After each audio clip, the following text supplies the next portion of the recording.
O estádio do Corinthians está orçado em 820 milhões. Desses 820, 400 milhões virão do empréstimo da linha de crédito do BNDES especial para estádios da Copa, além de 420 milhões de incentivos fiscais, os tais CIDs, emitidos pela Prefeitura de São Paulo. Agora, há uma engenharia financeira bastante interessante para que esse estádio seja lucrativo, de superávit, e também possa se pagar ao longo do tempo. Eu queria conversar com o Vitor e com o Paulo Fávero exatamente sobre isso. O que vocês perceberam dessa engenharia, partindo do princípio também, desde da confecção do preço dos ingressos, da idealização dos preços dos ingressos e quais os objetivos que esses preços têm, e também a forma como vai ser desenvolvido a negociação, por exemplo, dos camarotes. O que eu posso falar, como você comentou, a engenharia financeira, dos 820 milhões, que é o custo do estádio, talvez passe um pouquinho mais, 5%, que é normal, 420 milhões virão 400 milhões, desculpa, virão do BNDES. E esse é o grande problema, porque esse dinheiro tem que ser pago. E em 12 anos, fora a carência, esses 400 milhões eles vão virar 650, quase 700 milhões, que é um juro até razoável para a complexidade da obra. E os name rights, que são uma parte do pagamento, não atingem esses 600 e tantos milhões de reais em 20 anos. Atingirão no máximo 300, 350, algo em torno. Essa diferença ela tem que ser paga pelo faturamento do próprio estádio.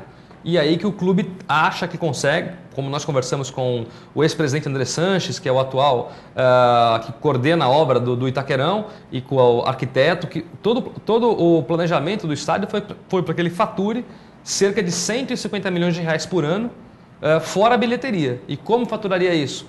Venda de camarotes, do mais barato de quase cerca de R$1 milhão, até os mais caros para grandes corporações, que possam custar 50 milhões, 30 milhões por ano, camarotes enormes, há camarotes para mais de 200 pessoas no Itaquerão, e o menor para 12 pessoas, e desde esse complexo de lojas que serão criadas no estádio, como lanchonetes, restaurantes, bares, lojas da Nike, que é patrocinadora do Corinthians, enfim, parceira do clube, enfim, há todo... E na conversa com o arquiteto ele disse que a ideia é que o torcedor chegue 3 horas antes do jogo, que faça do Itaquerão o seu passeio de tarde ou um passeio de noite e passe horas e horas no estádio consumindo esses produtos, tanto da loja quanto da parte de alimentação e os camarotes, sim, que aí são um grande atrativo, como o Morumbi já faz isso, já sempre fez isso, e o Morumbi sempre teve mais lucro com o camarote do que com a renda da bilheteria mesmo, exceto, claro, os grandes jogos. Fávero, para isso também, para que você atraia o público consumidor, torcedor / consumidor, há uma necessidade também que você dê um incentivo a ele. Esse incentivo, um dos incentivos é o preço, né? Qual a definição dos preços que se pensa em cobrar no Itaquerão e o que moveu isso?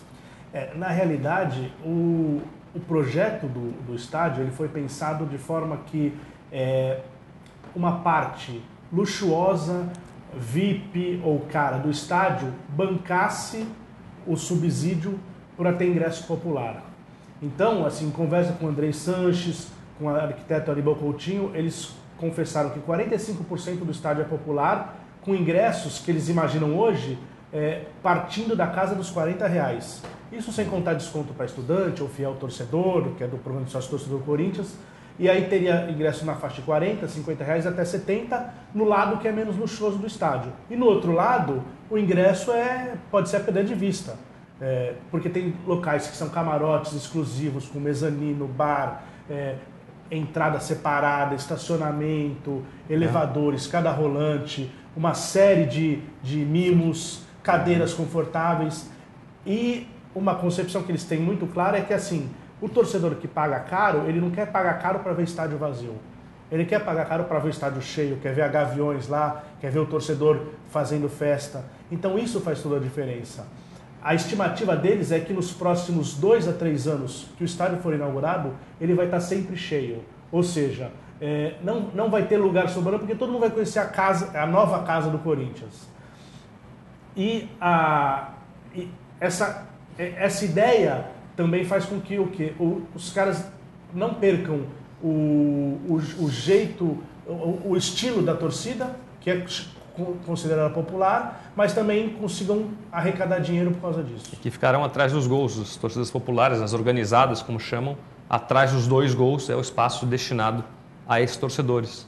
E o fato de o Corinthians, no caso, poder gerir o seu estádio e poder criar maneiras de trazer receita, facilita em relação a outros casos de clubes que têm o estádio atrelado, o uso do estádio atrelado a um consórcio. Sim, o Palmeiras também se baseia nessa fórmula, embora no Palmeiras há parceria com a W Torre, que vai gerenciar o estádio num certo período de tempo, mas a concepção é a mesma.